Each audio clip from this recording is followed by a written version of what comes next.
बिहारचे मुख्यमंत्री नितीश कुमार यांनी बिहार विधान परिषदेचा राजीनामा दिला।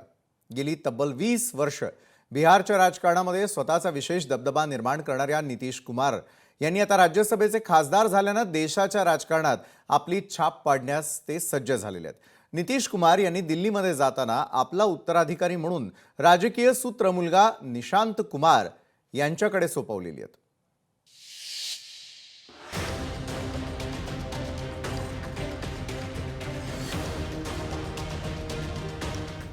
बिहार राज्याच्या राजकारणातील नितीश पर्व संपलं। तब्बल 20 वर्ष राज्यात सत्ता गाजवल्यावर आता देशाच्या राजकारणात पलटूराम ही विरोधकांची टीका आता नितीश कुमारांना बदलावी लागणार। बिहारचे मुख्यमंत्री नितीश कुमार यांनी सोमवारी अखेर त्यांचा विधान परिषद सदस्यपदाचा राजीनामा दिलाय। अलीकडेच ते राज्यसभेवर निवडून गेले, ज्यामुळे नियमानुसार त्यांना आमदारकी सोडणं आवश्यक होतं।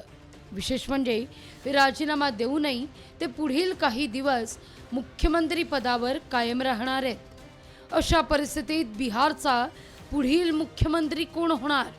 मुख्यमंत्रीपद भाजपकडे जाणार असल्याच्या चर्चा असून त्या पदावर कुणाची वर्णी लागणार याकडे सगळ्यांचंच लक्ष आहे।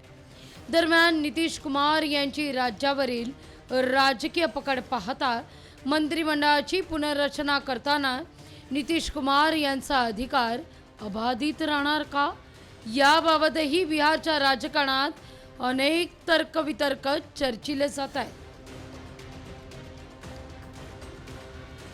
नितीश कुमार पुढील काही दिवसात मुख्यमंत्री पदाचाही राजीनामा देणार आहेत, मात्र त्याचा कालावधी अद्याप ठरला नाही। नियमानुसार नितीश कुमार अजून 6 महिने मुख्यमंत्री पदावर राहू शकतात। राज्यसभेवर निवडून आल्यानंतर त्यांना विधान परिषद सदस्यत्वाचा राजीनामा देणं बंधनकारक होतं, त्यामुळे त्यांनी आमदारकी सोडली असेल तरी मुख्यमंत्रीपद कधी सोडणार याबाबत अजूनही सस्पेन्स कायम आहे। नितीश कुमार यांनी राज्यसभेवर जाण्याचा निर्णय घेतल्यानंतर बिहारमध्ये भाजपचा मुख्यमंत्री होणार अशा चर्चांना उधाण आलंय। दुसरीकडे भाजपकडून बिहारच्या मुख्यमंत्री पदाकरता सम्राट चौधरी आणि विजय चौधरी यांची नावं आघाडीवर आहेत, पण ईबीसी किंवा ओबीसी उमेदवार ऐनवेळी उभा केला जाण्याची शक्यता आहे। जर भाजपचा मुख्यमंत्री झाला तर जेडीयूकडून 2 उपमुख्यमंत्री असतील अशी माहिती पक्षाच्या सूत्रांनी दिली आहे। बिहारनं गेल्या अर्धशतकापासून अवलंबलेलं सामाजिक न्यायाचं राजकारण आता एका नव्या पर्वाकडे वळतंय। बिहारमधून नितीश कुमार बाजूला होणं, त्यांच्या जागी भारतीय जनता पक्षाचा संभाव्य उमेदवार मुख्यमंत्री होण्याची शक्यता आहे।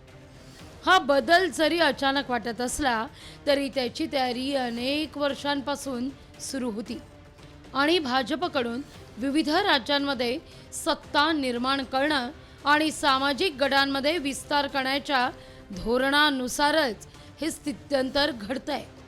नितीश कुमार राज्यसभेवर खासदार म्हणून गेले असले तरी ते पंतप्रधान नरेंद्र मोदी यांच्या मंत्रिमंडळात महत्त्वाची जबाबदारी स्वीकारणार असल्याचं त्यांच्या पक्षाच्या सूत्रांचं म्हणणं आहे।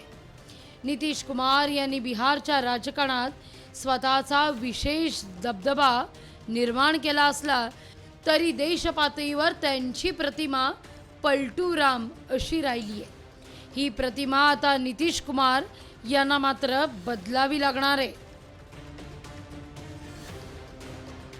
ब्युरो रिपोर्ट, लोकशाही मराठी, मुंबई।